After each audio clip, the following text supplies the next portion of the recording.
aqui para isso. Tem uma sobre investimento, mas você já respondeu praticamente, questão fiscal. Agora, essa aqui eu acho que é interessante, é a última que eu vou fazer para você. Qual a sua avaliação sobre o ministro do Meio Ambiente, Ricardo Salles? Estamos em retrocesso ambiental? Acho que tem muita gente que se interessa nessa questão. Vamos aproveitar essa pergunta e fazer uma análise do governo Bolsonaro, porque isso é interessante e importante para a gente compreender o que está acontecendo e os desdobramentos. O governo Bolsonaro são três núcleos que não são absolutamente conciliáveis. Mesmo se fosse um grande líder que tivesse paciência para mediar, não são conciliáveis. O primeiro núcleo é o núcleo Paulo Guedes. Então, é o tecnocratismo que está cumprindo o manual do Bom Moço Internacional, grande acatamento do mercado, grande expectativa dos estrangeiros e tal, e é uma espécie de núcleo de racionalidade, embora completamente depravada, sob o ponto de vista da compreensão estratégica do Brasil. Esse é um ponto grave do governo. Congelar diesel, recuar da Previdência naquele outro fator, não sei o que e tal, isso tudo vai construindo uma probabilidade do Paulo Guedes não se demorar muito. Ele vai aguentar o tranco ali até a deliberação da Previdência. Mas se descaracterizar a Previdência, ele não vai ficar, conheço ele há mais de 25 anos, ele não vai ficar sendo o cara que fez um déficit primário de 150 bilhões, que não sei o quê, que deixou o câmbio estourar, que a inflação voltou a pressionar, ele não tem psicologia para isso, ele vai cair fora. Então, esse aqui é um ponto de olhar do governo. O outro lado, o outro pedaço do governo, eu acabei de dizer, vou dizer de novo, são 8 generais ministros. O Geisel, o Figueiredo e o Médici, eu sou curioso, fui atrás, não tiveram nenhum deles tantos ministros generais quanto o Bolsonaro tem. Esses aqui estão apavorados. Eles são reaças, lamentavelmente, me pareciam nacionalistas, mas estão, por omissão ou por ação, coniventes com todo esse tipo de coisa. Evidentemente que a dissuasão da aventura bélica na Venezuela eles conseguiram, né? Enfim, é um núcleo de racionalidade e estão muito preocupados com esse negócio, mas são todos ambiciosos a partir do Mourão e tal. Então, a dinâmica aqui é de buscar, para superar o Bolsonaro, uma tutela, com ele ou sem ele. Então, se ele não der no couro renunciar, é o Mourão, pelo menos general com general, a continência não é tão humilhante, né? O outro é capitão, e foi expulso do Exército por sedição dentro do Exército. E o terceiro é o setor Praça da Alegria. Tá vendo? Vocês já riram. Não? Então é o seguinte, é Damares, esse cara do Ministério das Relações Exteriores do Brasil, esse cara, para comer merda, não falta 2 dedos. E rasgar dinheiro falta 3.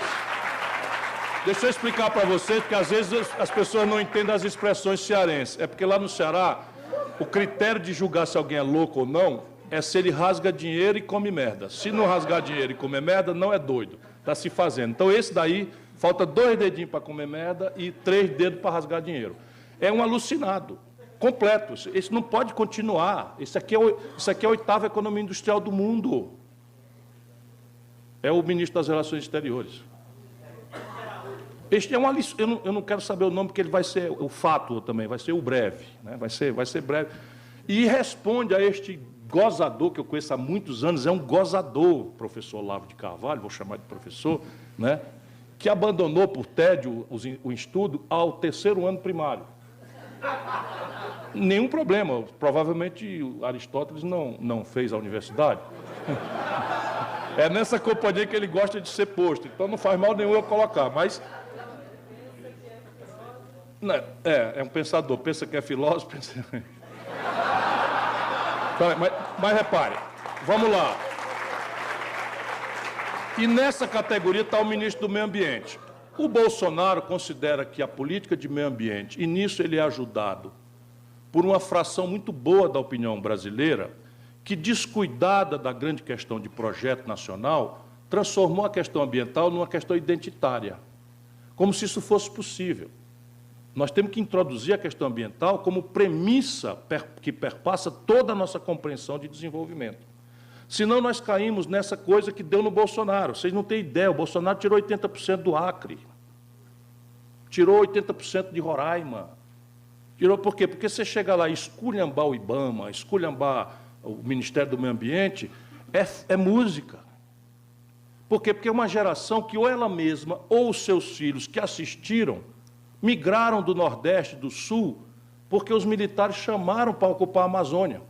E sabe qual era a condição sine qua para a titulação da terra há 40 anos atrás, portanto, numa geração?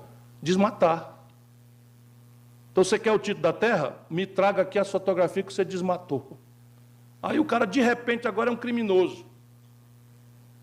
Claro que é um criminoso, mas o cavalo de pau aqui foi muito violento e eles não entenderam nada. Por quê? Porque ficamos nós, os déspotas esclarecidos, nos compensando mutuamente entre São Paulo, Rio e Brasília, e não consultamos a alma do nosso povo. Então, Manaus é a única capital do Brasil que não tem acesso rodoviário ao país. 8% da produção industrial do Brasil tem rodovia para a Venezuela e não tem rodovia para o Brasil, mas já teve. A BR-319 já existiu, já foi asfaltada, e, de repente, alguém em Brasília entendeu que aquilo é uma aberração ambiental e deixou sem manutenção e destruíram a coisa. A BR-163 esmaga a competição de soja, em vez do camarada sair de caminhão, com essa confusão toda que vai vir aí de novo, né? Descer de Lucas do Rio Verde, no interior do Mato Grosso, 1.500 quilômetros para desaguar em Paranaguá, rodar o Brasil todinho para passar pelo porto, pelo canal do Panamá, você com a BR-163 sai em Miritituba ou Santarém e economiza 3 semanas de frete via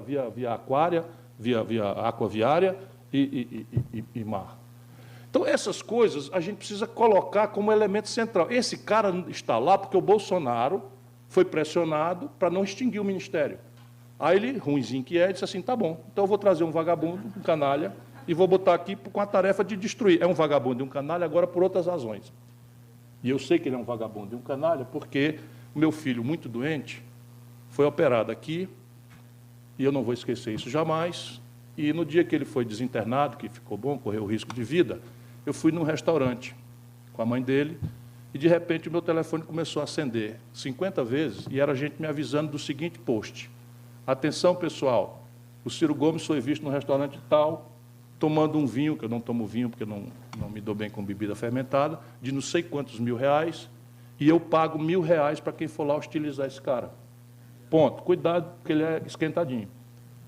De fato, eu esperei, os caras não chegou nenhum, pessoa esquentadaço. E era esse cidadão que virou ministro, canalha. E também não demora, canalha. Em que processo, rapaz? Processo? Deixa para lá. Pronto, acabou? Muito obrigado a todos.